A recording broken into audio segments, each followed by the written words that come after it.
if you have read anything I've ever written at the DPU when I was a ratepayer advocate in the AG's office, you know that I have spent a lot of time and a lot of effort on thinking about what the grid of the future means for ratepayers and contemplating not just building up new generation and substations and distribution feeders to meet all of that highest capacity, but also how are we creating a grid that is flexible, that is tuned into the technologies of the future or today, and how do we build a a flexible grid that looks at traditional builds plus non-wires alternatives. And that's a lot of what I've been thinking about as we're working through these electric sector modernization plans. So let me just walk through a little bit. I've touched on a lot of this, but, and I do have a communications degree, so these sort of charts really confound me, and that's why I pointed out Aurora and Julia. They're the ones who put these things together. But it really starts to think about the old, what are we generating and how are we using energy? So we're thinking about all different types of clean energy and existing resources and transitioning those resources. And then we have to think about who's using it.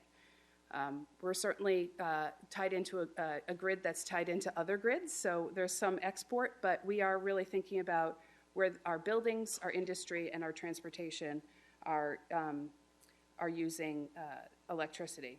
So a little background just quickly on GMAC.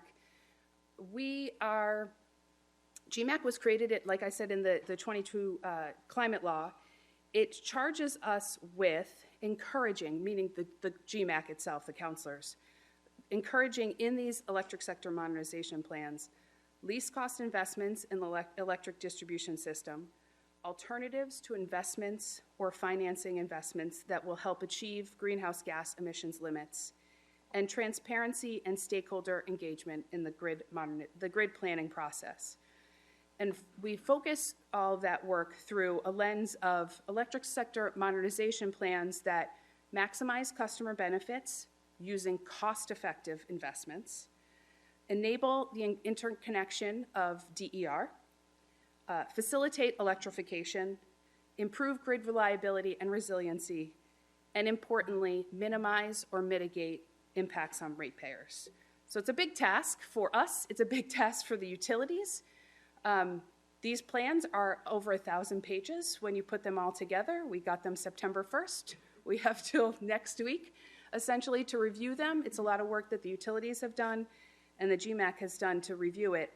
It's our first time also going through this, so we're all new at it and essentially doing our best. We have a really great partnership at the GMAC. There's a wide variety of sectors represented. The categories of who's on the GMAC were created by, the legislation, and then the governor appointed everyone. And we've had a really terrific time over the last couple of months working together.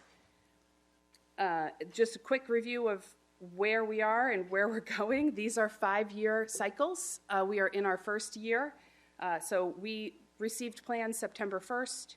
We have until the 20th to give our feedback to the utilities, and then they take that and incorporate they should incorporate our suggestions into their plans, and then they file plans at the end of January next year. And then the DPU has 7 months to adjudicate all 3 plans.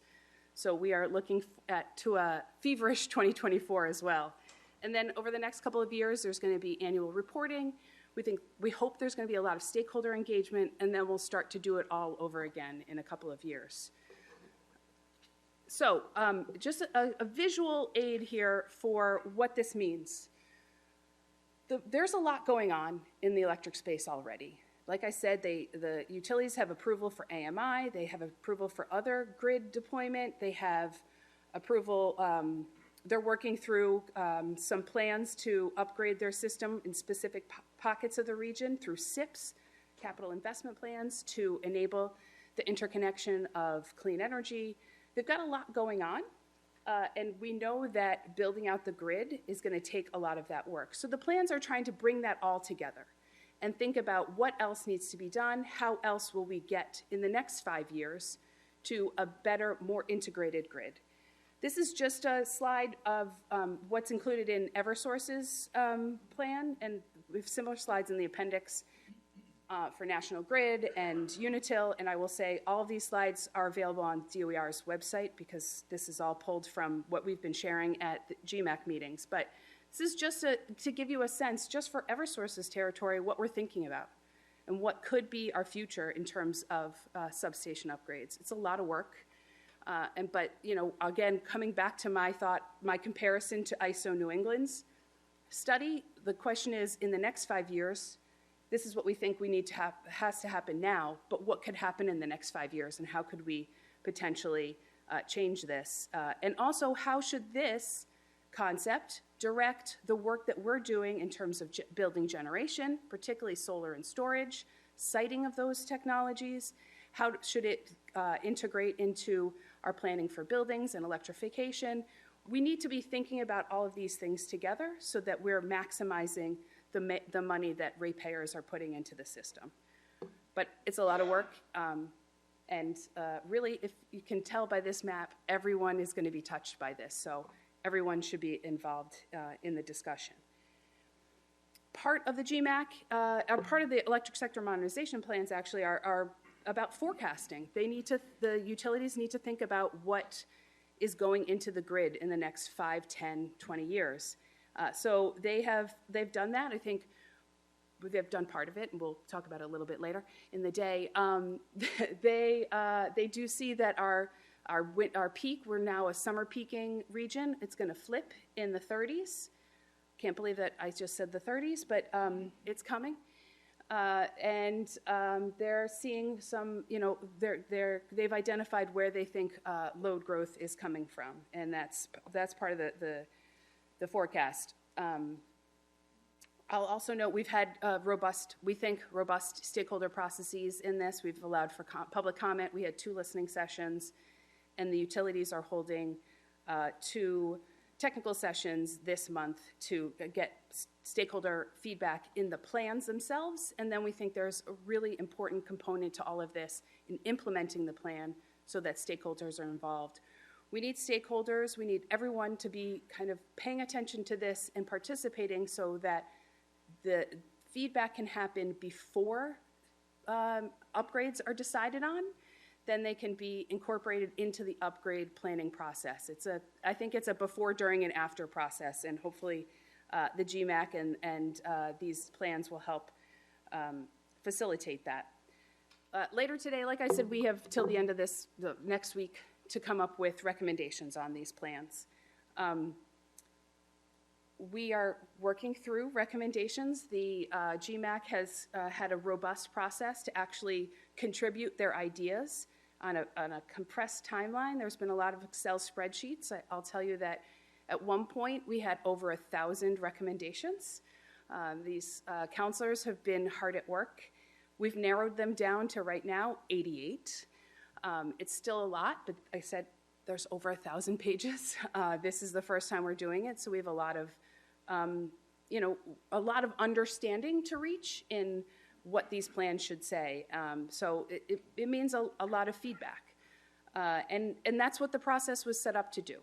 So we have a meeting this afternoon, and we're going to have 3 hours of hotly contested debate this afternoon. We've got another meeting next week, and we're going to vote on a recommendation. So what you see on the screen are just draft proposed recommendations. They are recommendations of the council, not necessarily DOER, although we do support them at this time. And we're going to have some really good discussions this afternoon. If you are bored this afternoon, these are public meetings, so feel free to tune in to Zoom and listen. We have developed a good collegial working relationship. There's usually candy in the room. I've already discussed with some people what snacks we're having this afternoon, but feel free to tune in. Just quickly, we want to make sure that this is a centralized planning document. There's a lot going on in this space. The DPU has approved a lot. We know that a lot more is coming. We think that these plans are the centralized place to put it all so that stakeholders, policymakers have a much easier time of figuring out what to do next. So we're encouraging more central planning in the documents.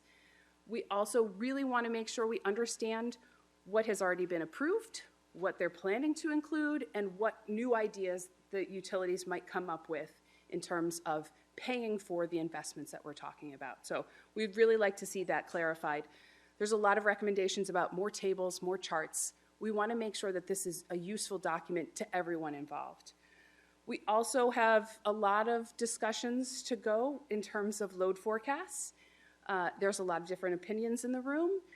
One example that I we'll talk about later today is where are our building codes in this discussion? We have developed robust stretch and stretch energy building codes, specialized stretch energy building codes at DOER.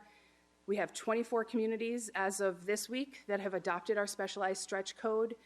The stretch code is designed to reduce the impacts on the electric load. I mean, everything about that is, while we're electrifying, reducing and mitigating impact. And we want to make sure that that's fully included in these forecasts. Just an example, but load forecasts, you can imagine, is one of the most sensitive topics in the room.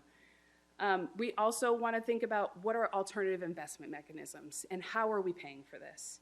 And then finally, again, I can't say it enough, we want to talk about what the impacts are on consumers and how can we think about those impacts as we're designing these plans. All consumers, but in particular, of course, those living in environmental justice communities and our low and moderate income ratepayers. These are going to be expensive tasks. We're going to see construction in almost every corner of the state. We need to think about how we do that in a more meaningful way. I think I've probably gone way over, but that's the GMAC. We're busy. We are available. We are public. So please Google DOER GMAC, and you'll find a wealth of information. Thank you.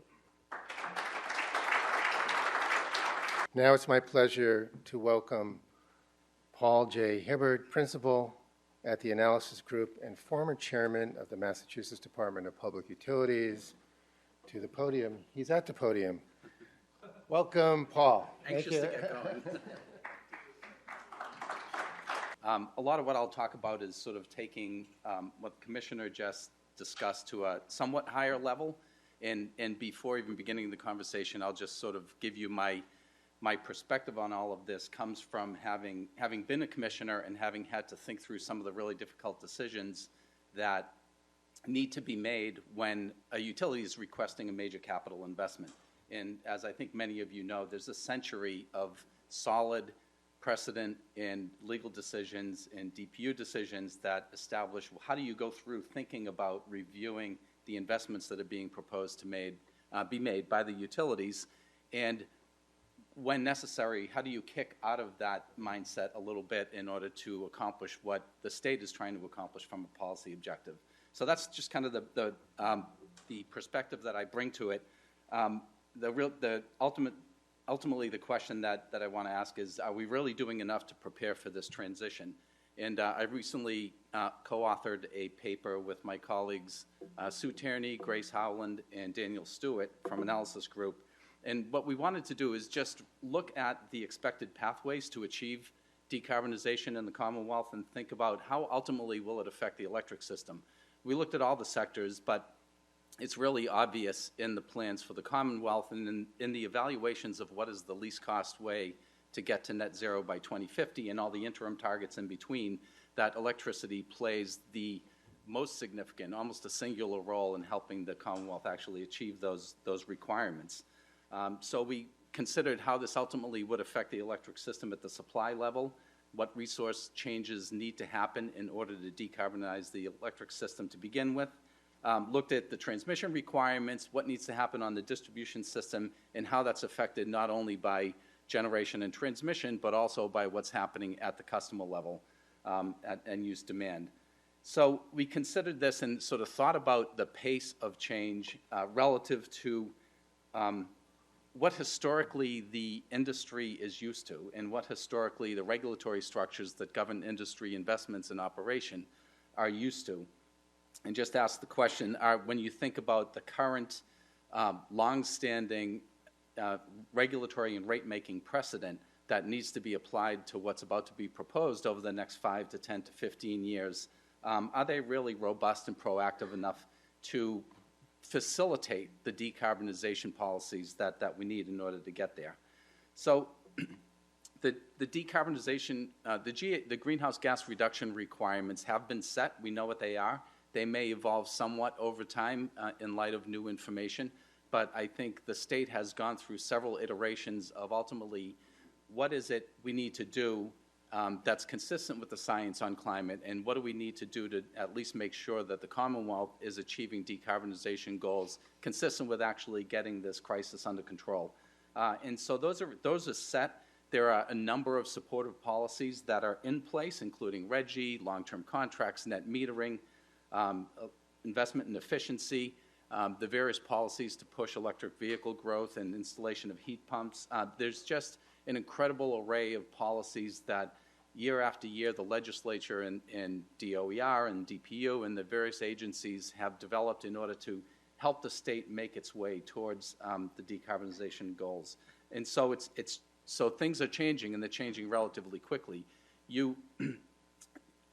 I assume no one can read anything that's on this chart, so I refer you to the paper. But just in shorthand, ultimately, it traces all the different key components of the decarbonization policies of the administration of the state through to the impact it has on the electric grids and what that means in terms of what Commissioner Mahony, and I have a hard time pronouncing any words, let alone complicated last names. So I hope I didn't butcher it, but.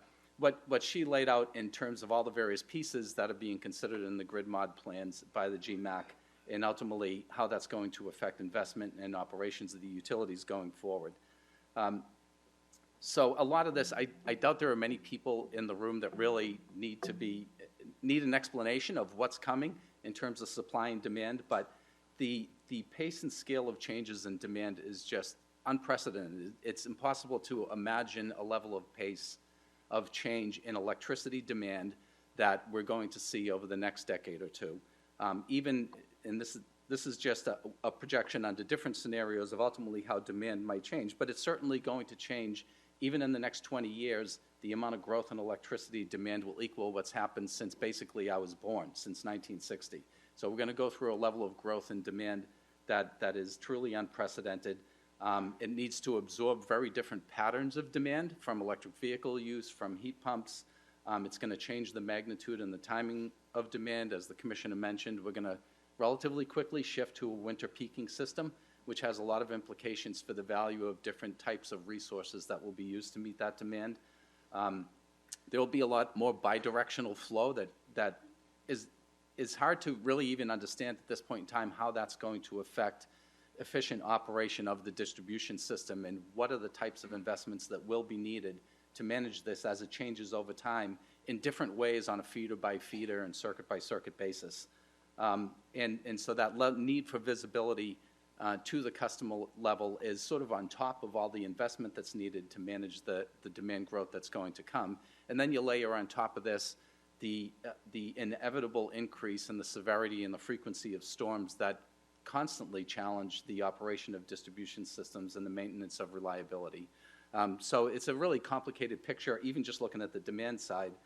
The supply side makes it even worse in some ways because we've relied for 100 years or at least many, many decades on generating resources that are really nimble, that can ramp up and down very quickly, that can turn on and off very quickly, and that can really help manage a constantly changing nature and type of electricity demand, and all of that's going to change. The legacy fossil units will go away, and as everyone's aware, we're going to have to figure out how to manage very different types of generation in very different places, which ultimately are going to not only mean a lot of challenges in terms of how do you invest in the transmission and distribution system to manage that different set of resources, but ultimately how do you ensure that over time we're able to do this in a way that doesn't lead to a decrease in reliability, which sort of is in itself a threat to the state, the Commonwealth, meeting its decarbonization goals.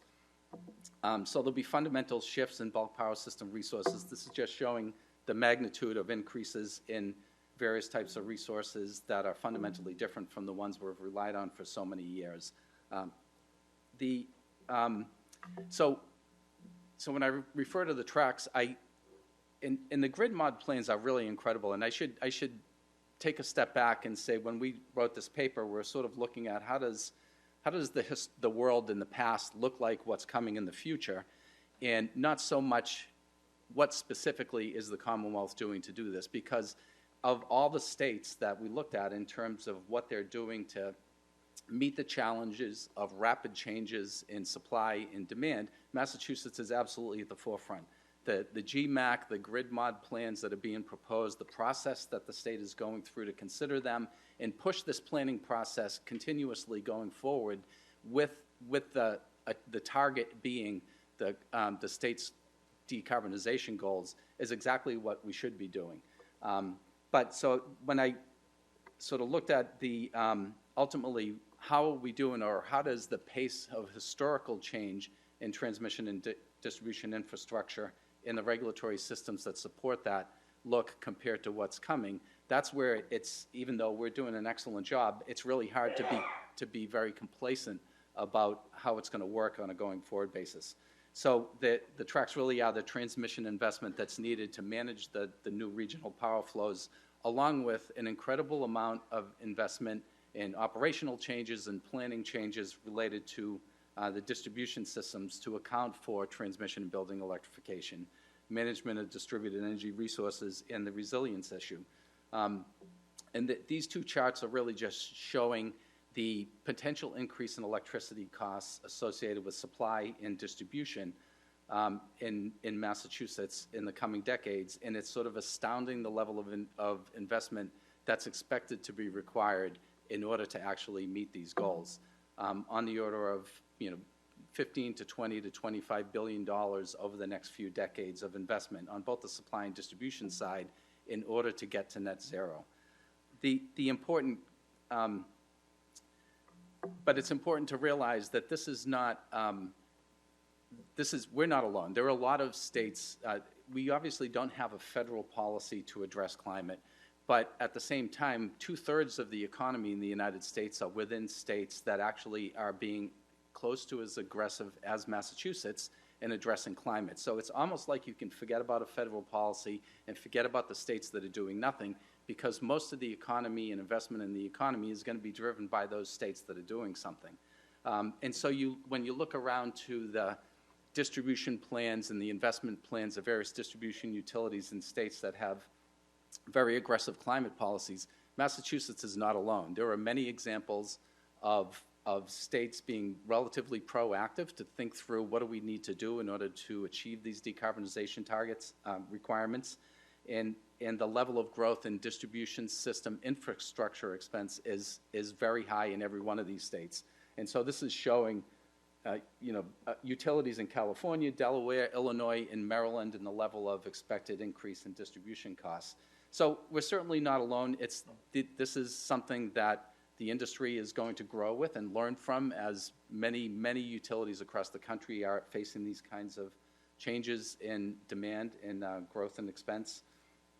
But I think what's really critically important here, when the Commission reviews a request for a rate increase, it tends to look at the impact on business consumers, different rate classes, what is the impact in percentage terms and cents per kilowatt hour increase, and think about that not in a myopic way, but really isolated on what is the change in the electricity rate. And we're entering a new era of thinking about the impact on consumers, where we have to think about it in a different way. Because, as I mentioned, the level of expected investment in supply and distribution is on the order of $20 billion over the next couple of decades. But just think about how that compares to what we're spending on gasoline and propane and oil and everything that we use for generation of electricity, heating our homes, and driving. We're spending over $15 billion a year right now as Massachusetts consumers on all of those. So it's going to become extremely important, and this is a mind shift from a regulatory perspective, to be thinking about the overall long-term impact on consumers associated with these investments. If we get stuck in what is the increase in electricity costs in the next 5 years associated with this, and look at that in isolation, we're completely missing the boat, and we're going to place too much emphasis on that as opposed to what is the long-term process to get to net zero, what's it going to cost, and what's the lowest cost way to get there. And the Commonwealth has, I think, rightly concluded, at least for now, that the least cost way to get there is through massive electrification. So we need to start looking at the total cost to consumers for energy, for heating, for transportation, and for electricity, and that's the lens through which we should be looking at proposals for increases in distribution system investment. And the other part of this, that having done a couple of studies looking at the impact of local investment through dollars collected through the RGGI program, I think what sort of stands out to me as another important factor that I don't know where it falls in terms of who considers this or thinks about it, but we're spending $15 billion now that's going to the Gulf, and that's going to Pennsylvania for natural gas, and that's going overseas, all for fossil fuels and refined products, whereas this shift in spending will actually keep a huge portion of the investment in energy local, and it's going to have a much stronger impact on the local economy than having our dollars flow outside of Massachusetts. So, I mean, these are sort of fundamentally different ways to think about electricity cost increases that we haven't done before. This is a really obscure and silly analogy, so I'm not even going to talk about it, and I'm going to move on. But in trying to think of an analogy for what's coming, in adult league hockey rinks throughout the entire state, there's always this raging argument: could Bobby Orr play in today's NHL? Which he absolutely couldn't. The game is twice as fast, stronger, a lot of different skills. People are a lot healthier, so he absolutely couldn't. But he probably could if he did everything that the current athletes are doing. He didn't smoke or drink. I think he did both back then, which is hard to imagine when you're playing hockey. He'd have to eat well. He'd have to be doing strength training since he was a kid. He'd have to adapt to the new systems and really build up the capability to play at the pace of today's NHL. And probably he'd have to take steroids, or he wouldn't be able to compete. So, I mean, this is what I think about when I think about what has to happen with precedent and consideration of precedent and policy at the DPU when reviewing distribution plans and reviewing the investments that will be needed in the next couple of decades. There is a tangible risk that decarbonization will fail if the regulatory structures for reviewing and approving distribution system plans and the investments of utilities does not change in fundamental ways. When you think about the core piece of rate making, that an investment needs to be used and useful before it gets rolled into rates, we're going to have investments that at the time they're made will not be fully used and useful. It's impossible for us to build out the system in a way that prepares us for electrification without making investments that will not be fully utilized for some period in time. So that's just for the DPU, for people that practice before the DPU in the room. I mean, this is the core of regulatory policy, and it's really hard to imagine shifting off of it because it's been a core of regulatory policy for a century. But we really need to start thinking about this in different ways. I won't go through through what's over here on the right. Again, that's in the report, but it's just some examples of ways different states are thinking about how to grease the skids for building out a transmission and distribution system that will allow states to meet the decarbonization requirements that they've set. So ultimately, the magnitude and pace of change is really beyond unprecedented that we're going to see in the next couple of decades, and no regulator is really prepared for addressing this. In terms of the level and shape of demand, the bidirectional nature of customer load, the types and locations of generating resources on the system and how quickly that's going to change, and the point sources of heavy load on the system for fast charging, roadside fast charging stations, and the need to harden systems due to the increasing severity of storms. All of these things kind of make your mind flip when you look at it in a historical context. And so ultimately, I think the magnitude and pace of change in regulatory and rate-making policy has to really match the pace of and be ahead of the pace of change in supply and demand in the electric sector if we're really going to meet these decarbonization requirements. So with that, I will stop, and thank you very much. We've heard perspectives from the Commonwealth and a seasoned energy expert. Now it's time to hear from representatives of two leading utilities. Melissa and Digonto can take the stage. Melissa Lavinson, Head of Corporate Affairs, National Grid, New England, and Digonto Chatterjee, Vice President, System Planning, Eversource. Thanks very much, George, and thanks, Paul, for that great presentation. That was actually really interesting, and really thank you and Sue and the team for the paper. I think it set the stage really nicely, and thank you, Commissioner, for your remarks and providing an overview of what we're talking about, the GMAC, ESMP, all the acronyms that are out there. There's a lot of them. But what it really boils down to is what do we need to do to get from where we are today to where we need to be tomorrow to meet our decarbonization goals, right, and to combat the climate crisis. And that's what this is all about. That's what we're doing, and that's what we're doing at both National Grid and Eversource, is trying to figure out how can we build out our electric grids to make sure that they're ready, they're robust, they're reliable. As the Commissioner said, that they're flexible and that they're dynamic, because we know there's going to be a lot of moving pieces and a lot of changes. But that most of all, that it's done in a way that empowers customers to act. Because if customers don't take an action, we don't achieve our climate goals. It's as fundamental as that. We can build the most awesome grid in the world that can do all this stuff, but if customers don't take action to electrify, then we're not going to meet the climate goals. So we need to make sure that as we're going through this process, that we always have the customer in mind, that we're building a system to make sure that it's ready for them, that they have the confidence that it'll be there, and that it's flexible enough that they can use it how they want to use it and when they want to use it. And that's what we're really talking about, and that's really at the core of our electric sector modernization plans that we both submitted. I'm going to try to use this. So I'm just going to talk a little bit about, we've been talking a lot about a grid, so just going to talk a little bit about what the grid is today and where it's going tomorrow. And Digonto is going to talk a little bit about then what's in our collective plans, just to put it all in context. So yesterday's grid, where we're still here a little bit today, it was a pretty simple grid. It was pretty easy to operate for utilities like us, right? You had big, stable power generating sources that they ran, 24/7. They had very high capacity factors, which means that they were always there. They were reliable, and a lot of those sources we could control. We could ramp them up when they needed and ramp them down when they needed. And then, that power got put on transmission lines, and we carried it long distances, and they went to substations. And for those that, you hear a lot about substations, but just what a substation is, it basically takes that high voltage power and it puts it through what's called transformers, steps it down, makes it lower voltage so it can move safely on smaller wires and poles to get to your homes, that then go to another smaller transformer to make it even safer so that it goes into your house. And so that's kind of how it worked, right? It was linear, it went, and we saw, some customers had solar, and that was great, and it was pretty easy to operate, pretty easy to manage. That's not where we're going tomorrow. So tomorrow, we're going to be leveraging technology. Customers are going to be leveraging technology. And we're going to have a lot more things plugging into the grid along the way. And that's what we're really talking about. We are trying to move from that grid of yesterday, that for most of our system, that's kind of how it still operates, to this grid of tomorrow, which you can see is a lot busier. It wants to leverage a lot of technology so that it can be more dynamic and more flexible.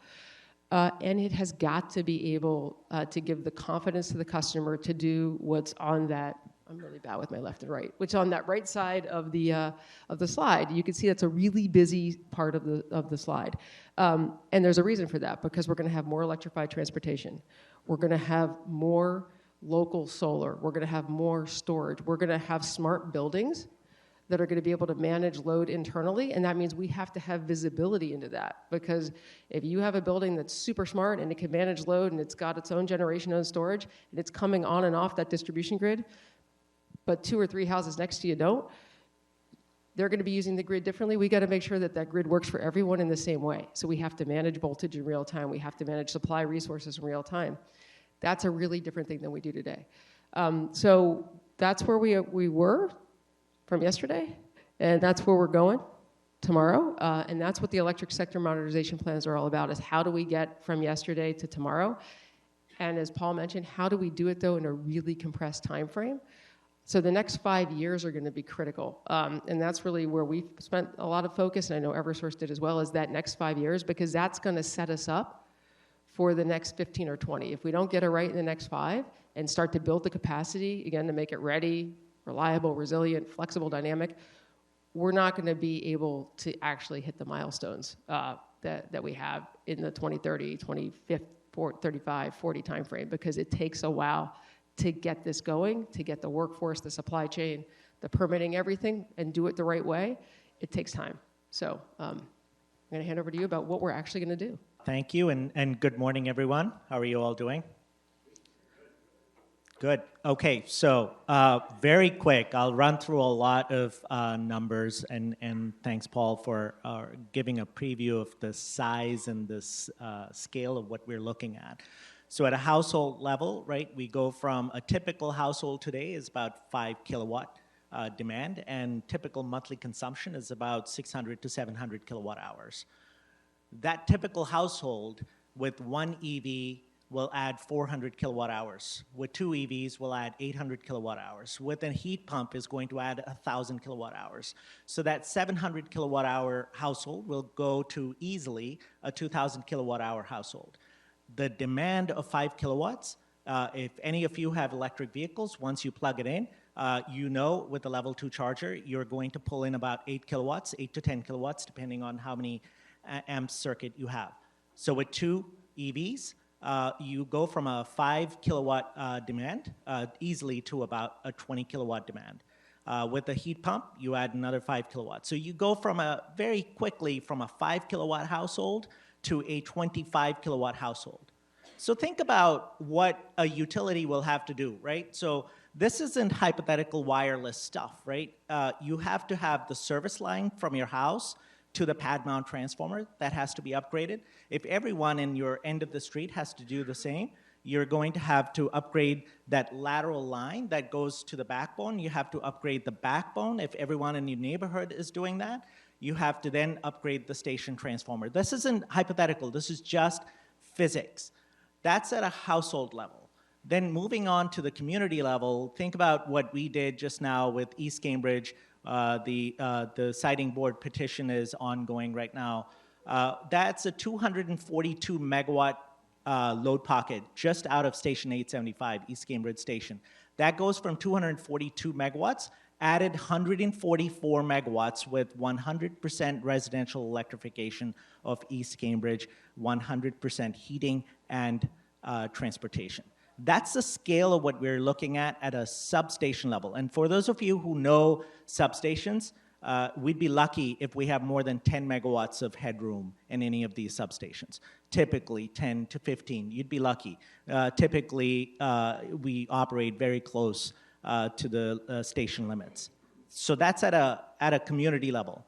Now think of it at a sub-regional level, right? Without thinking of it really in a big picture. Sometimes it helps. Within the I-95 corridor, right, that entire area, if you look at the map, that demand of the Commonwealth is roughly about 6 gigawatts summer peaking, about 5.5 gigawatts winter peaking. We're going to add 8 gigawatts on that demand with electrification of heating and transportation. So we go roughly to 13 gigawatts. Today, physics, transmission import limitation of this greater Boston region is about 5 gigawatts. 5,000 megawatts is the capability, and we're asking the transmission system to pull in 13,000 megawatts so that the greater Boston region can electrify. So that's at a sub-regional level, right? So now let's step back even more. At a system level, National Grid and Eversource supply roughly about 50% of the demand each, roughly. We serve today a 6 gigawatt peak demand in Eversource footprint, which is about 100 substations. That 6 gigawatts goes to 7.5 gigawatts in a matter of 10 years. And Paul was giving you some context. By way of context, historically, New England has seen 0.5% to 1% in the last 30 years per year of demand growth. We're going to add 20% increase in demand within 10 years. And then rapid adoption of heat pumps and electric vehicles takes that 6 gigawatts to 7.5 gigawatts in 10 years to 15.5 gigawatts. That's just our footprint. Just so you have some understanding of the context of what we're talking about, the entire New England today is about 25 gigawatt system. We serve 1/2 of Massachusetts. We're projecting 15 gigawatts, 30 gigawatts when coupled with National Grid. That's what Massachusetts is going to look like. Massachusetts is going to look like more than what New England entirety is today.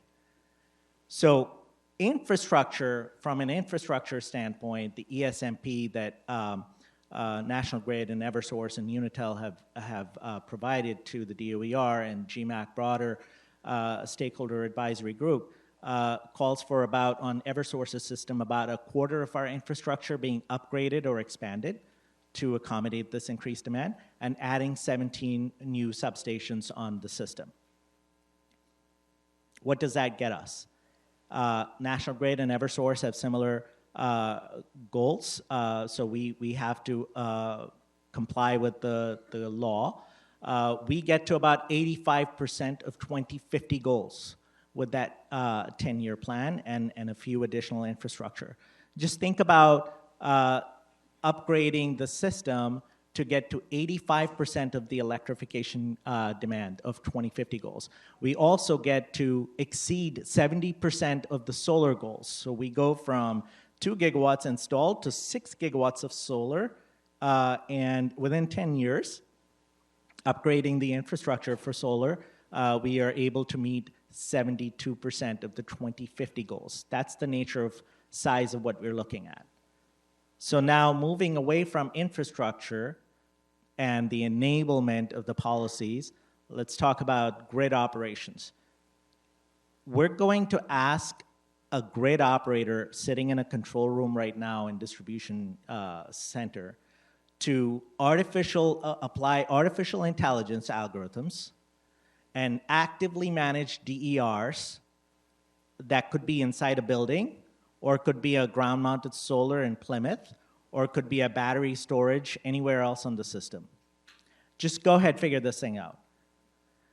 Right, so I started in MISO. I was given a job offer in 2000 when they were still putting cubicles in MISO. For those who don't know, MISO is the largest geographic grid operator in the United States, stretches from Michigan to North Dakota down to Louisiana and part of Texas. They were still putting cubicles in to start the energy market in 2000.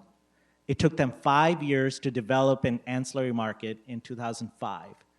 And it took us till 2010 to approve the first transmission expansion plan that was $5 billion back then. Seems cheap, to enable 21,000 megawatts of onshore wind that was west of Mississippi River. But we're asking the distribution utility operators who do switching and tagging today to go from where they are today in the next 5 years and do that ISOs have been doing on the transmission system, and it took them about a journey of about 15 to 20 years to do. So think about the workforce and the change management that comes with it, and making sure that we not only talk about DMS, DERMS, platforms, but also think about the workforce skill sets that we need. So that's on the technology platforms. But now, beyond that 85% enablement, how do we get to the full 100%? We're not solving for that in the ESMP. How do we get there? We get there by translating the grid infrastructure at a household per capita electrification level. So that the most interesting thing in our ESMP, by the way, if you pull up the ESMP, go right to the last page. It's in the appendix. What it is every town's electrification hosting capacity per household, by town, by year. As the infrastructure improves, the hosting capacity of each household increases.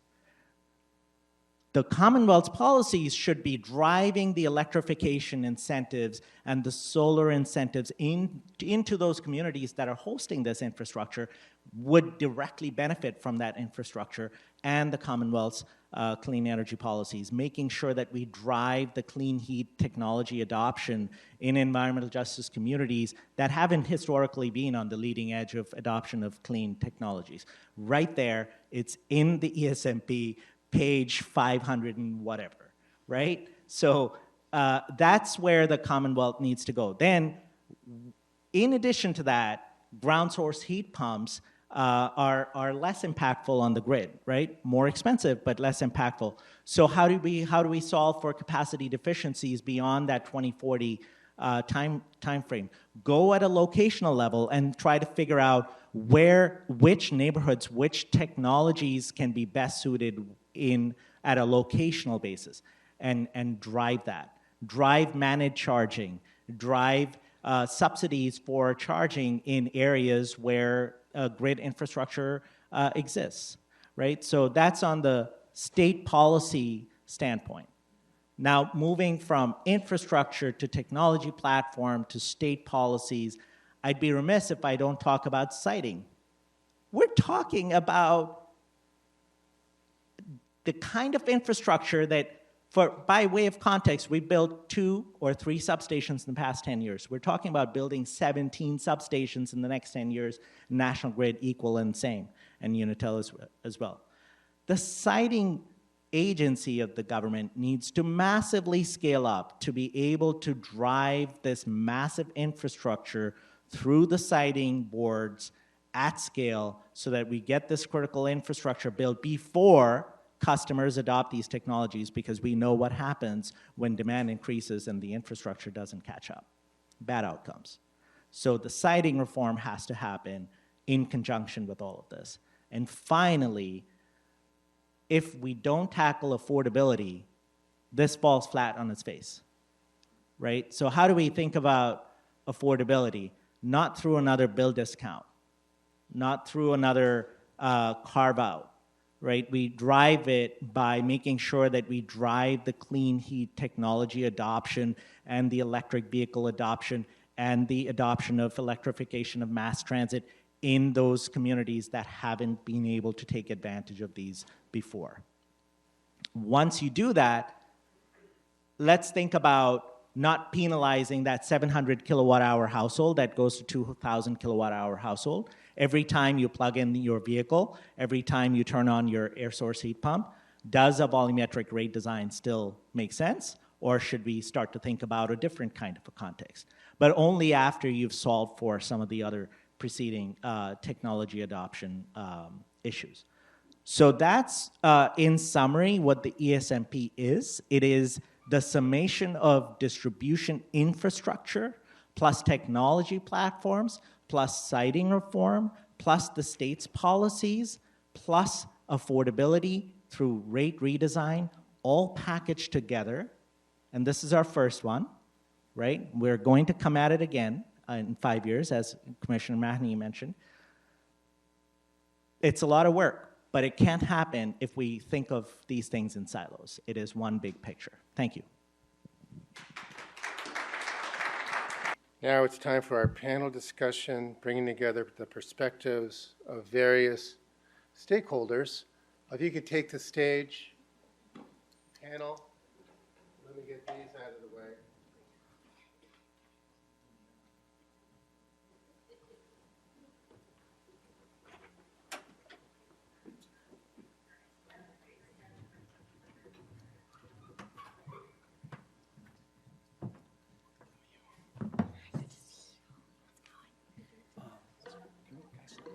Joe, can I put you here? Thank you very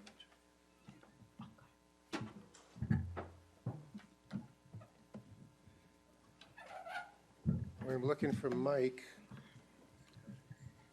There he is. Hey, Mike. All right, we're here. Thrilled to have a panel with Joe Curtatone, President, Northeast Clean Energy Council, Kate Deneen, President and CEO, A Better City, Paula Garcia, Senior Bilingual Energy Analyst and Energy Justice Lead at the Union of Concerned Scientists, Michael P. Monahan, International Vice President, IBEW 2nd District. And our moderator, Peter Howe, Senior Vice President at Denterline. Thank you, Peter. Thank you all. Take it away, Peter. Thank you very much, George. I want to again give a shout out to MASSterList and State House News Service for convening us on this incredibly important, admittedly slightly daunting topic. I'm very curious to see how people are feeling after the scope of the challenge that we face has just been laid out so incredibly thoughtfully and comprehensively. So we're going to make this easy. We'll have our speakers present as you look at it going from right to left. And my hope is each of you will introduce yourselves and say a little bit about what brings you to this issue today, this place today. And if you would, think about what you hope most gets focused on in successfully modernizing the grid. And I know we've had 78 or 80 issues come up so far. If there's something else that you think hasn't been mentioned yet, that's a challenge that needs to be addressed for modernizing the grid, would love to have you think about that. So let's start with Joe. Forgive me if I accidentally call you Mayor instead of Joe. Okay. It's an old habit. No problem, but, and I know, big shout out to George Donnelly and to you and everyone here. George, don't give me your constituent issues in Somerville because I don't have as much pull as I in those days.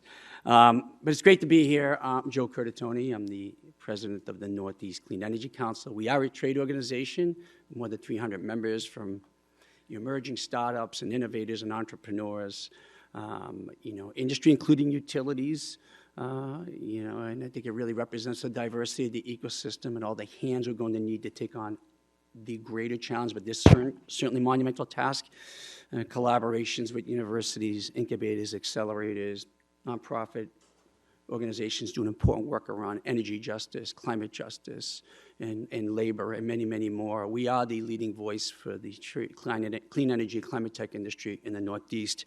I came to this work because the intersectionality of everything important in our lives. And from a city, I'll tell you, there were very few issues where there was a challenge and the solution and the approach was linear. Maybe a pothole, you saw the hole, you filled it up. But it is embedded in a complex ecosystem that we control with policy, regulation, legislation, investment. And here, when we think about the grid, we use the term modernize, and we're looking to transform something that over the last century we've heard we've become entirely dependent and reliant on, and transform in the next 15 ways. And much like our mission, where we lead the just, equitable, rapid transition to a clean energy future and a diverse climate economy, that transition, that transformation must be just, reliable, inclusive, equitable, and sustainable. And it needs to bring all hands on deck. And that is crucial because we're not going to get there. The worst case scenario of tomorrow on the climate consequences because of the crisis are clearly in front of us. We see it. How bad that is, it depends on what we do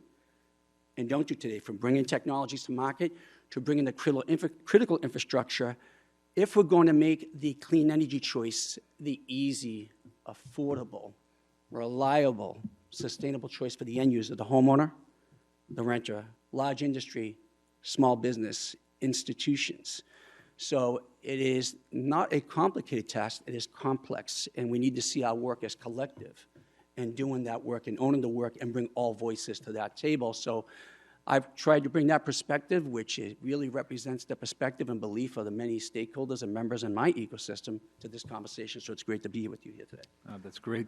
Thank you, Joe. Paula Garcia with Union of Concerned Scientists. Yeah, thank you so much. So, Paula Garcia, I am a senior energy analyst and energy justice lead, and bilingual as well, Spanish and English. I've been with the Union of Concerned Scientists already for 9 years. For those of you that don't know much of the Union of Concerned Scientists, it was created more than 50 years ago by a group of scientists from MIT and Harvard that wanted to make sure that good, sound science was informing policy making in that time around nuclear weapons. Since then, we've been growing.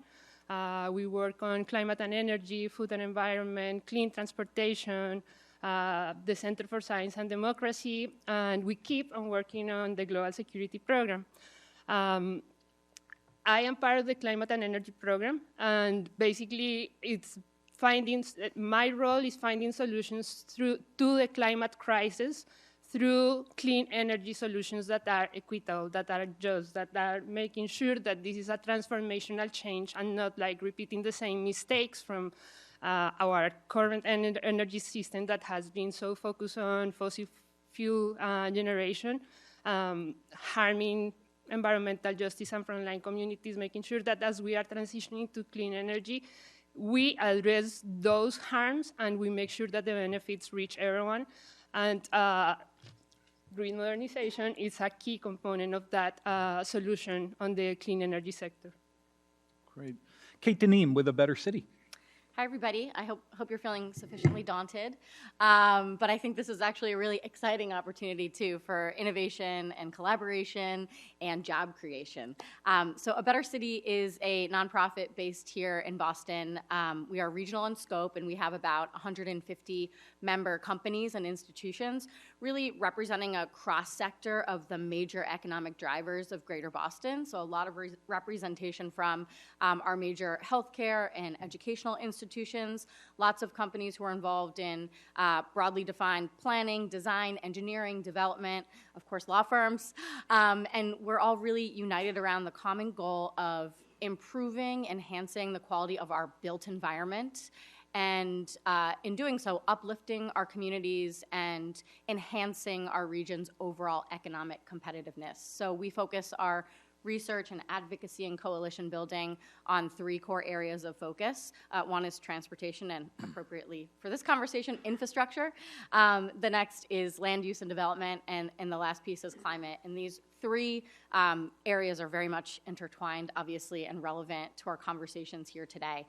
So when I talk with member companies, I hear a lot about a lot of questions at this point. Many of our companies who are involved in development are, as the commissioner mentioned, stretching quite literally to comply with some of the new codes that are designed to, in part, to improve efficiency and manage that load demand. And, they're grappling with kind of the sequencing, right? Will the grid be green? Will it be reliable? Will it be resilient? Will it be affordable? And we've heard these themes touched upon. I also think we have a lot of conversations about appropriate oversight and roles and responsibilities, as well as opportunities for innovation and collaboration. And so I think one key piece that I'd want to flag, in addition to the very positive components about innovation and job creation opportunities, is how we can all work together to get the sequencing right. So we have a lot of work going on right now, driven by the private sector and in compliance with an evolving regulatory landscape. We're moving really rapidly to electrify existing building stock, to electrify our transportation infrastructure, and ensure that our new building stock is extremely efficient and electrification ready. Will the grid be there in time, right? Is this all going to work together at the same time? So that is just kind of a unique perspective that I wanted to flag for today's conversation. So thank you. That's great, Kate, and I definitely want to get more into that. And I love that George and Dylan, in putting this panel together, made sure we have a leader and representative of many of the people who are actually going to make this happen. Mike Monahan from the IBEW, former Local 103 president. We're so proud and thrilled that you're now a national VP. Yeah, thanks, Peter. This was, so far, it's been great. I wish you could kind of duplicate it and get it out to the people that really need to hear it, but that's a disconnect that I do see. But yes, my name's Michael Monahan. I'm a 4th generation IBEW member. My nephew is 5th generation. So all we've been is electricians since we came to this country 100 and something years ago. There's no Monahan that's done anything but be an electrician. So our conversations around the supper table and holidays is pretty boring unless you like electricity. So we represent about 40,000 members in the 6 New England states, and our members work in the utility industry. That's both electric and gas. We have members. Our members work for Eversource. Our members work for National Grid. Our members work for Avangrid, CMP, Central Maine Power. Our members work for Verizon, Consolidated Communications up in the 3 northern states, and we represent people that work in the generation facilities. So a lot of the peakers that sit waiting for when they're needed, our members operate those power plants in all the states. Members in the construction industry, those are your electricians here, and your linemen that work on your transmission and distribution lines that you see driving up the highway and everything else. A lot of that work that is an Eversource product or a National Grid product, they subcontract that work, and our members work for those contractors. So the Twin States project, which is excellent, we'll see. Hopefully it sails through the process, but siting was mentioned and the permitting process was mentioned, and it's frustrating because the generation is there, but how do we get it to where it needs to be?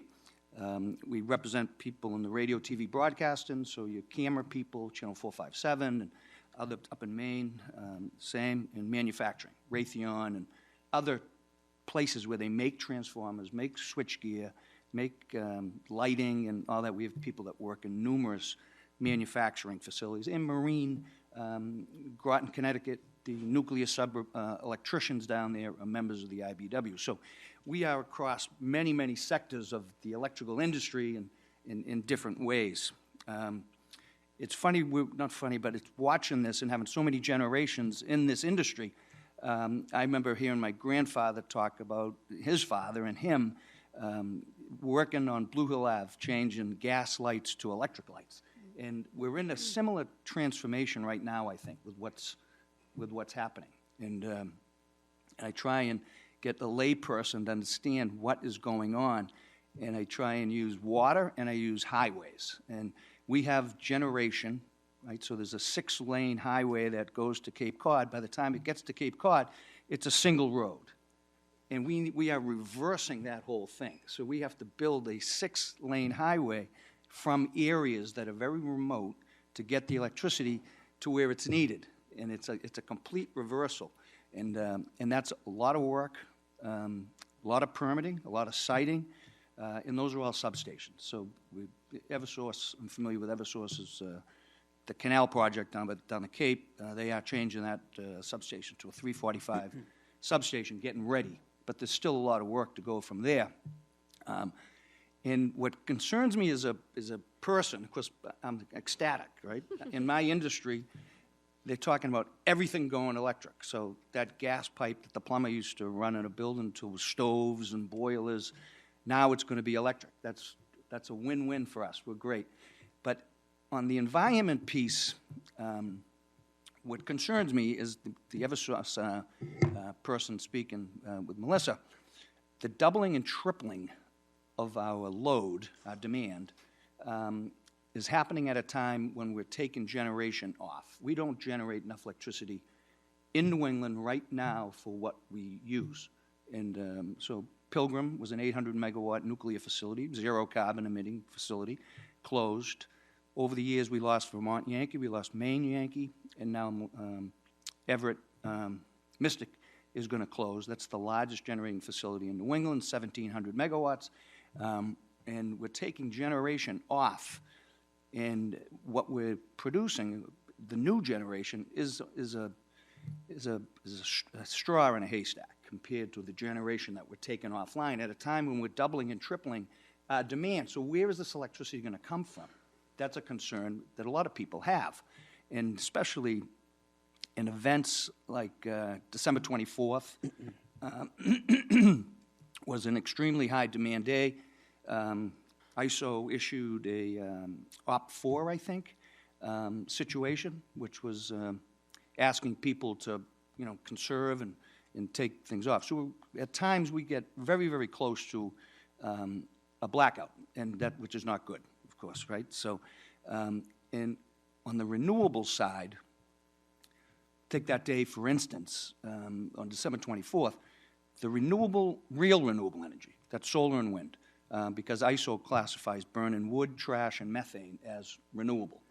And we were only generating 5% of our total demand was coming from solar and wind. So you think about all the solar, and there's more going to come, of course, but we need baseload power. And that's the challenge, and that's going to be the debate. Where is it coming from? We're importing power now from New York, Pennsylvania. Yes, we do have some hydro, too. And we can't control that. We need it. And a lot of that is oil and coal. So as we get our demand comes up, we're going to need the electricity, and it's going to come from places that are dirtier than the gas that we have right now. So it's good that we're pushing all this electrification. I just wish that the infrastructure could happen faster. The utilities want to do it. It's just supply chain issues. If you in your house, if you have a 200 amp service, you heard the Eversource person speak, you're going to have to go from a 200 amp service to a 400 amp service. You can't get a panel board for 6 months. That's how long it takes you to get For 400 amp. for a 400 amp service. Wow. Transformers, I'm sure Eversource National Grid, CMP, Unitel, and United Illumination down in Connecticut, they have to be working 24/7 to figure out where they're going to get these transformers that don't exist out there. So we have some real challenges, but the infrastructure needs to happen immediately. And I understand we're pushing here, but we're actually taking a step forward, pushing for electrification, and 5 steps backwards as far as the environment goes, because we don't have the generation yet. Hydro-Quebec, there's 3 lines from Hydro-Quebec. They're not even, one is under construction, but it's still, we have a couple of years before that's done. And the Twin States, as I mentioned, and Northern Pass, I'm not sure the Eversource is going to resurrect that after it was killed by the siting board in New Hampshire. Offshore wind, we see what's happening with that. It's falling apart before our eyes. And so I don't know where this generation is going to come from as we push this electrification, which, again, it's great. It's great for us. We'll wire it. We'll do it. But we have a generation problem that needs to be fixed ASAP because we're actually stepping back. Well, I swear that Mike read my mind in terms of a question I was going to get to at some point during this panel, but back at the 9 o'clock hour, according to ISO New England, the electricity coming into these light fixtures and through the speakers, 60% coming from natural gas power plants, 6%, to your good point, coming from quote-unquote renewables, and of that 6%, 43% burning trash, 31% from burning wood, which I don't think is a lot of people's idea of when you say renewable. And so a question I would put to everybody on the panel is, given that, with the offshore wind, three giant steps backwards in the past month on that, with the likelihood that we continue to operate on a grid that is so heavily dependent on natural gas and renewables that aren't necessarily super clean, are we, for the near term, moving too fast to encourage people to switch to heat pumps, to switch to EVs? To Kate's point, should we take kind of a pause here and make sure that the electrification of everything is better synced up with the greening of all generation? I can see, Joe, you're chomping at the No, we're not moving fast enough, but I do want to bring up Karen, some really good points Mike made. And I'm willing to bet someone in Mike's family built the original grid that we depend on since you've been here over 100 years, since your family came over. There was interesting statistics came out even last week, the amount of renewable energy that is accelerating in those sources. At the same time, the reports say we're not coming off fossil fuel dependency fast enough. The grid, even today, that needs to be transformed has been grossly underinvested over time. Even staying status quo. We see peak demand now, not just in summers we thought before, but in winters. Okay, and look, generating resources are becoming even more distributed. This isn't going to be our grandfather's grid as we move forward. The solar panels on people's homes are generating power, and the car battery that stores that electricity not used eventually is going to give back and help a peak demand. But even ISO New England already says that energy efficiency and solar power sort of behind the meter are flattening peak demand in both summer and winter. Yet that really brings up the focus around interconnection, which is important. So I'm going to get this down the road as well. I want to give kudos and shout out to utilities who are embracing the requirements on them, but genuinely to understand and laying out from their perspective what we need to invest in infrastructure and really all the nuts and bolts to make this transformation happen. Yet it's not their responsibility solely, and how we pay for it's important. So no, we need to move faster. We need to, in a very equitable, inclusive, and transparent way, set up rules that allow for that investment in siting to happen, to build the capacity in the grid, and then talk about who pays for it, because I want to get to that part as well also. But, we can't just put it on the utilities to figure it out, or developers who have to run through a maze of bureaucracy and uncertainty on how to, bring their project online, or go power plant by power plant. So I would say we need to move more deliberately, strategically, aligned, and we can't step back. We step back, that demand, because the winters are getting worse, the summers are getting worse, and the demand is higher on both ends. So I think we just need to be more strategic, aligned, but we cannot slow down. We need to accelerate, but in a very transparent way. Paula. Yeah, and so I want to build on what Joe just said. We are not moving fast by any means. And I think that part of the grounding of the conversation that we are having is that we're having a climate crisis that is only going to get worse if we don't take action now. Science is very clear in terms of telling us that we have like these 10 years, 7 years actually, are decisive for what is to come. So, and yes, we have different sectors, and the pacing is such an important question.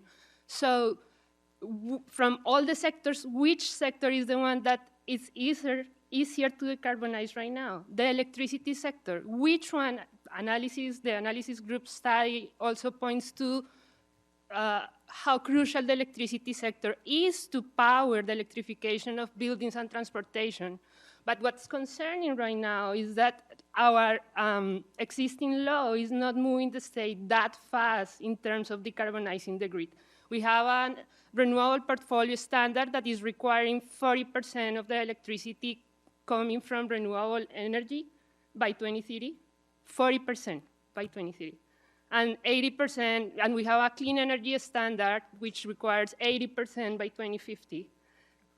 So if we look at that and then we listen to the conversation about the increases in electrification, how electrification is going to increase electricity demand to be double or even more by 2050, we really need to speed up things on the electricity sector just to make sure that as we are electrifying those other sectors, we're not moving emissions from those sectors to the electricity one. That's one of the things that I want to say. Now, one of the things that we want also, I believe we as a society want to make sure is that we have a reliable and resilient system. And unfortunately, what experience is showing us is that a centralized, yes, I'm not saying here that a centralized grid is not important, but is not the only thing that we need at this point, because when we look at what happened in Puerto Rico, those huge power plants that you can ramp up and down were not there to power the island during months. For people, it lasted almost for a year with no electricity. And in Texas, we also saw people dying because those centralized systems were not there to provide critical services. So I do believe that also we need to pay better attention at the role of distributed energy resources, like solar and like rooftop solar, batteries, to be able to provide reliability and to provide resilient services. We have this technology now. The problem is not adding more rooftop solar or batteries to the grid. The problem is that we have a very outdated grid. We have an archaic 20th century grid that is not able to fulfill the needs that we have in this 21st century, and is not being able right now to integrate the technology innovations that are available right now. Kate, I'm thinking about a lot of your members who are living with Burdo in Boston, or Yes. Beudo, in, if I'm pronouncing that correctly, in Budo. Budo. Yeah. And a lot of pressure on them to electrify their buildings. Yeah. And so I wonder, I'd love to hear your perspective on this question of the sinking electrification and green energy supply. Yeah, so first of all, I agree with both Joe and Paula that we can't afford to slow down. I think we need to equalize the pace across the board. So we've seen a lot of leadership at the city level in Boston and Cambridge, with implementing the BERDO program and the BUDO program to decarbonize existing building stock. And then at the state level, you see leadership from DOER around the building codes with the stretch energy code and then the more aggressive municipal opt-in stretch energy code that will tackle new construction. And so I think, and you're seeing a lot of innovation, I think, from the private sector in informing what those programs look like, what the regulations look like at the municipal level, and what the codes look like at the state level. And it's generally been a very transparent and iterative engagement process between the cities and the state and real estate developers, designers, engineers, architects in trying to inform the path forward. So we can't slow down on that. At the same time, we don't want to be in a scenario where we have a very electrified existing and newly constructed building stock and an electrified transportation system, because at the same time, many of us are pushing for the very rapid build out of EV charging infrastructure, as well as the electrification of larger pieces of infrastructure like the commuter rail, for example. So we don't want to be in a position where we have an electrified building sector and transportation sector, but the green is dirty and fragile and not able to withstand climate stressors, to your point. And so I think the pacing or the sequencing is just really important so we don't end up in that suboptimal situation, which, and I think obviously capacity is a huge part of that too. It's our grid mix, but also the sheer amount of energy that is available in the system. So I think right now, again, there's a lot of leadership and innovation and goodwill happening in the kind of nearer term electrification of buildings and transportation. But there's, just to be frank, there's a lot of agita in terms of how is this sequencing going to work? Are we doing all of this now and we're going to end up in a place where we don't have a grid that is green and reliable? And of course, as others have mentioned, affordable. And I think there are some real equity concerns that other folks have touched upon as well in terms of impact to both residential and commercial ratepayers, the need to innovate and rethink kind of new rate structures. And I will say that National Grid and Vicinity are both members of A Better City and have been really helpful in helping our members understand the landscape. I think there's also just a huge learning curve here, and that's why events like this are so important to hear directly from folks like National Grid and Eversource and DOER about the very real challenges and opportunities that we're going to be grappling with over the next few decades. And one more thing I will say that is a bit vexing is we are still kind of grappling with different decarbonization timelines depending upon where we're thinking, right? So in Boston, for example, the BERDO program is moving toward full decarbonization by 2050. In Cambridge, for existing buildings, it's 2035. So that is something where I think more standardization will be helpful in just helping people understand what the landscape is. All right. Paula and then Mike.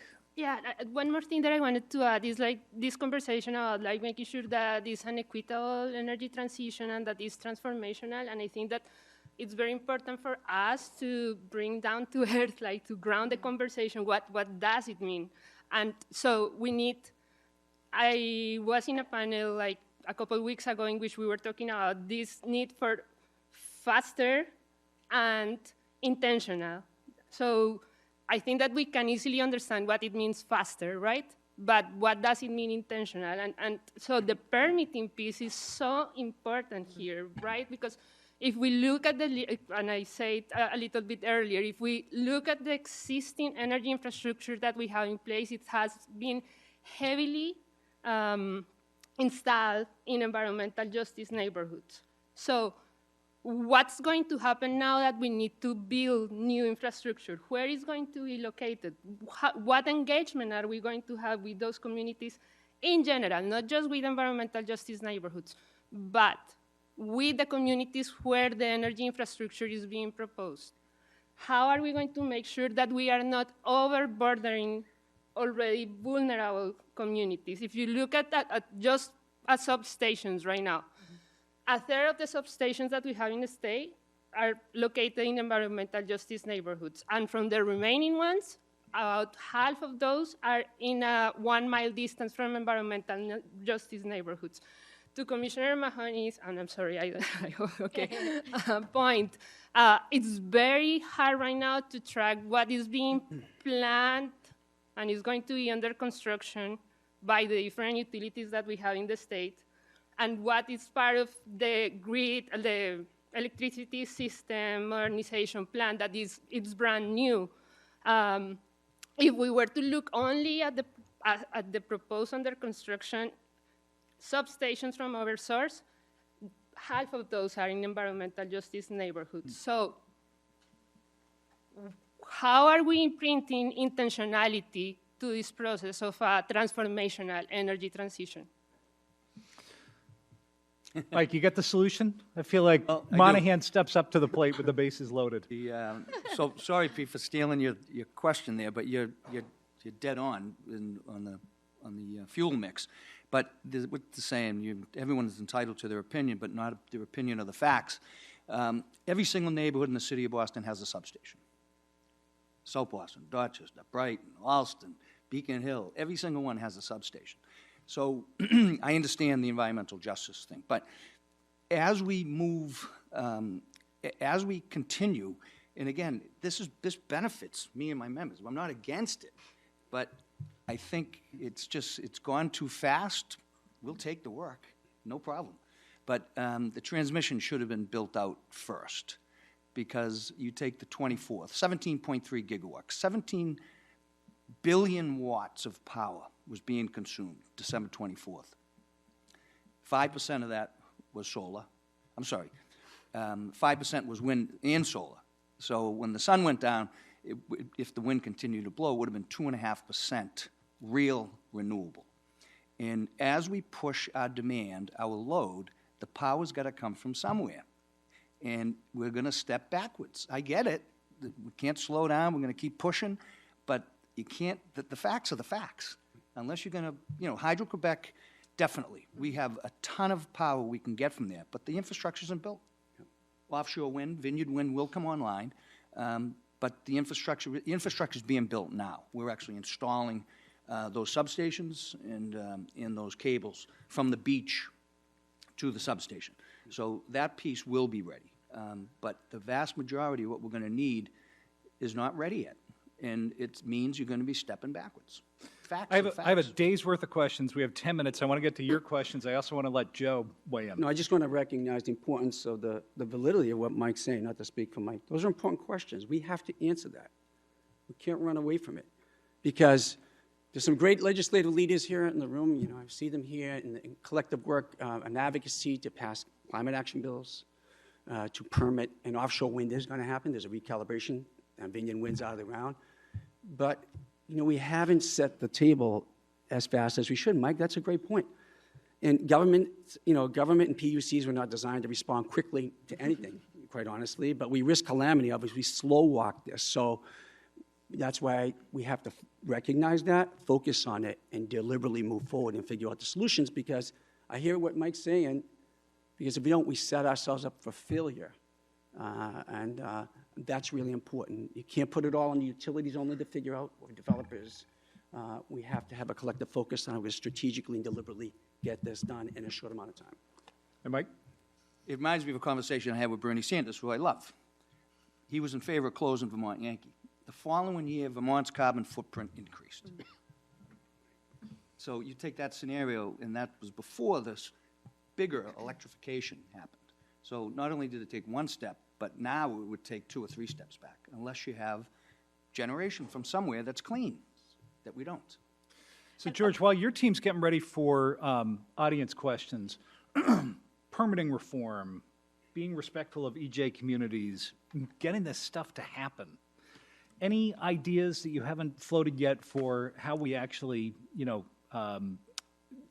come up with a process that will enable all this stuff that needs to happen, that needed to happen yesterday, to start happening?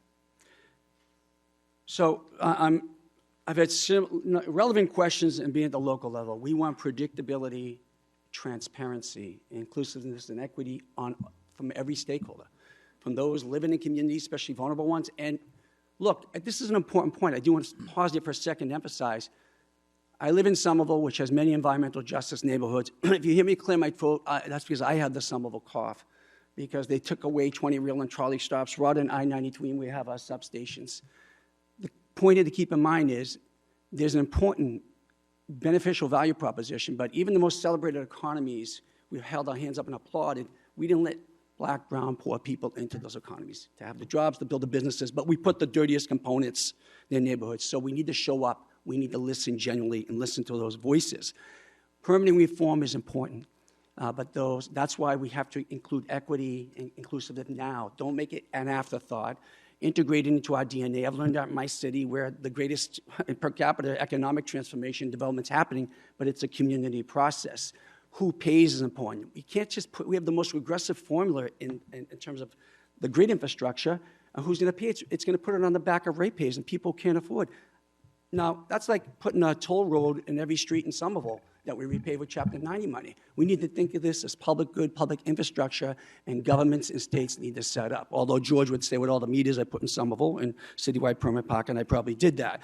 That's important. So we also need to recognize, the Commissioner mentioned, we have a plan.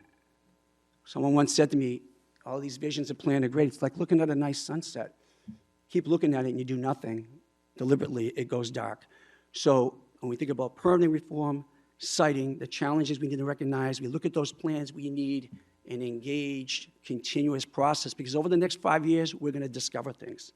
It needs to be iterative. We need to be flexible enough and intentional enough to get it done in the right way. So permitting reform has to be, we can't delay, but we'll increase, we'll make it more efficient. We'll move it quicker if we do it with an equity lens and we bring all stakeholders to that conversation.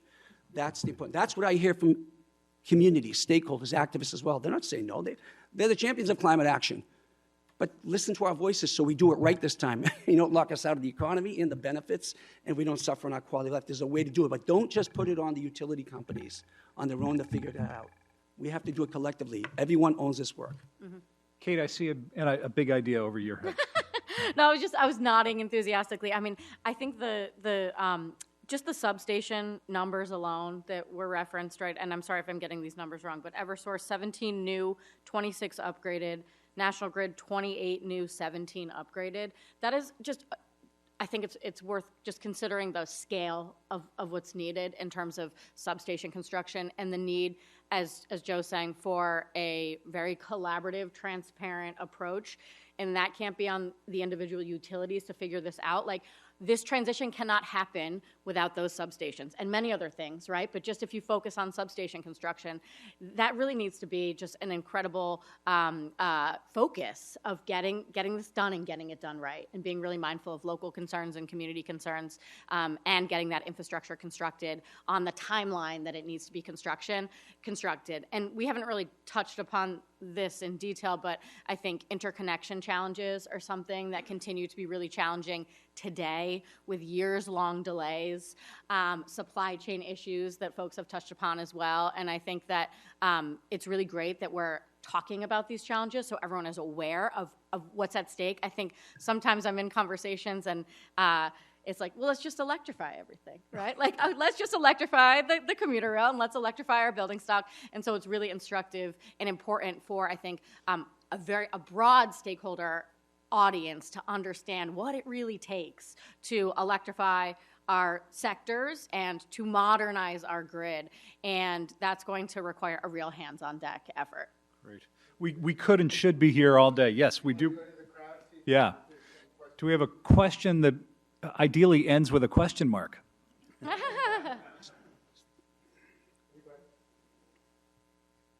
I see a couple in the middle, and I am mindful of 10:45. Or shout them out and we'll repeat them. The acoustics in this room are great, so why don't you pick someone, and I pretty much that you'd be able to hear them, but I'll bring this up as well. Go ahead. How can electrical utilities utilize existing infrastructure to mitigate the strain on the electrical grid against municipalities like Boston and Cambridge? Would you say, how do you make better use of the infrastructure you have in place now? I understand that we need all these new substations, but is there any existing infrastructure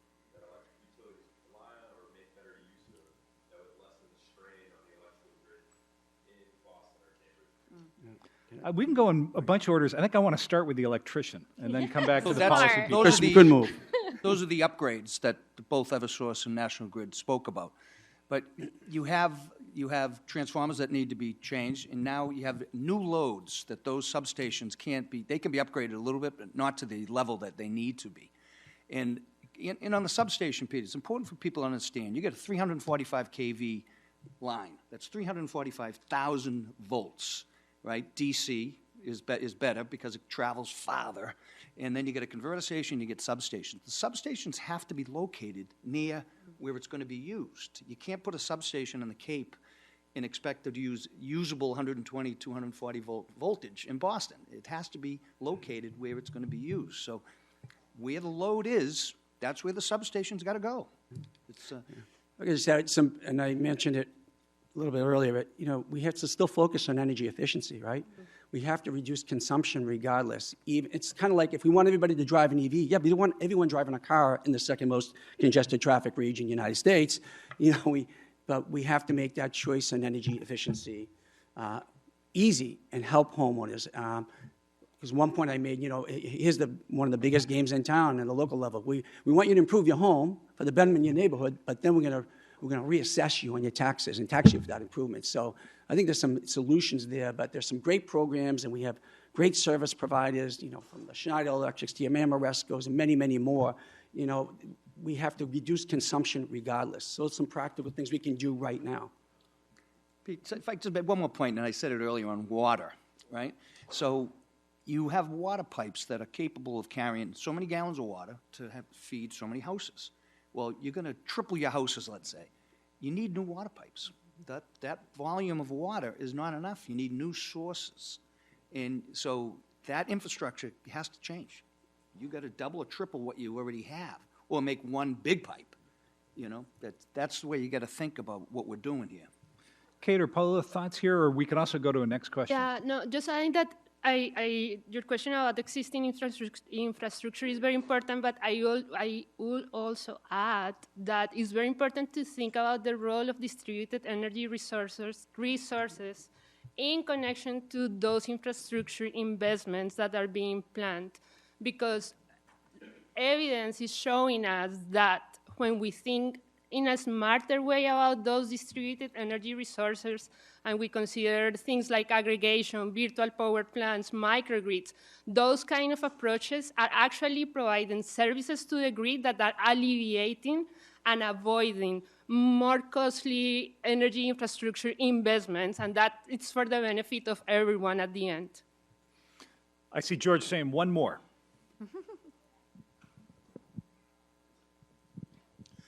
Thank all of you for a great panel. My question is about employment over the next 10, 15 years. And I'm talking about electricians. I'm also talking about electrical engineers and environmental attorneys and everyone else from siting, from regulatory, right, from interconnection, from construction. Who is figuring out how many more people we need employed in Massachusetts in these areas so that folks like me in the legislature can think about steering some public policy to make sure that we have the training and the education necessary to do those jobs? So we're fortunate in the Northeast, our wages and benefits are superior to a lot of the country. So manpower is not going to be an issue. Both Eversource and National Grid have been in the community college. I know Eversource is at Bunker Hill. So they're trying to grow from within in doing it, but at a time when baby boomers are going. So that's where the subcontracting comes. And our contractors and our local unions have been growing and organizing, but we also have linemen from the South that are very willingly coming up here to work because it's double and triple the wages. So manpower is not going to be an issue. Engineers, that's I don't think that'll be an issue either because it's already done. It's more the permitting stuff. I know NECC workforce development is a big part of your remit. Right. So Barry Reeves is our Vice President of DEIJ Workforce Development, and we are working with stakeholder organizations including labor, to understand how do we take great leadership from the Commonwealth and legislature. There's money there, but I have not been, Rep. Vitolo, in a meeting with either a public official, private sector, a company, utility said, workforce. We need the skilled workers. We need the practitioners. We need the thinkers, the innovators, and many of them are practitioners. If you come to the North America's largest climate tech incubator, Greentown Labs, you can see it.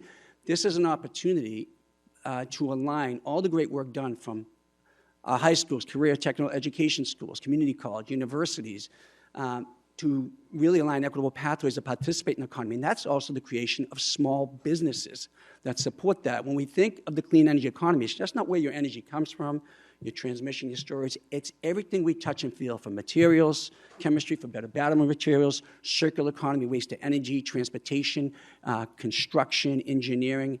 There's so much to it. If you ask a high school student, or even one of my sons, what do you think about going to clean energy economy? They say, well, do I have to be a researcher, engineer? I'm majoring in liberal arts. No, but we need it all, and certainly in the labor side, but this is the opportunity, and I'll just end with this. I came to this, I spoke about intersectionality. When in our lifetimes, in our generation, have we seen such an existential threat, which is real in climate action, but the value proposition is this: inextricably tied to the opportunity to build community wealth, that equitable, genuine third green industrial revolution where everyone can participate, we do it right.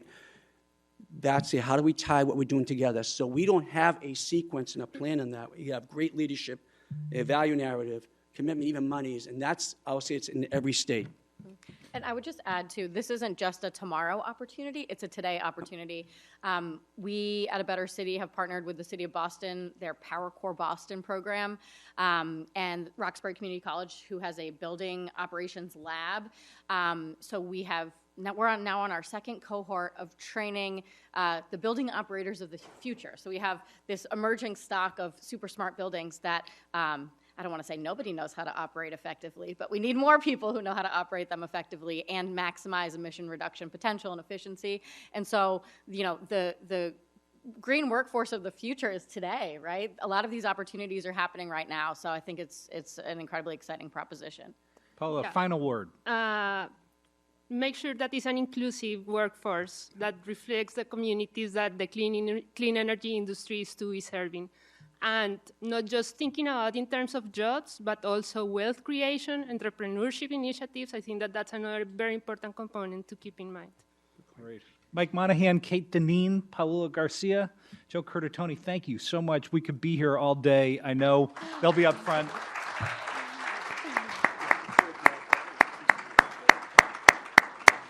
And one more time, a big thanks to MASSterList, State House News Service, George Donnelly, Dylan Rossiter, our sponsors today. Thank you so much. Joe,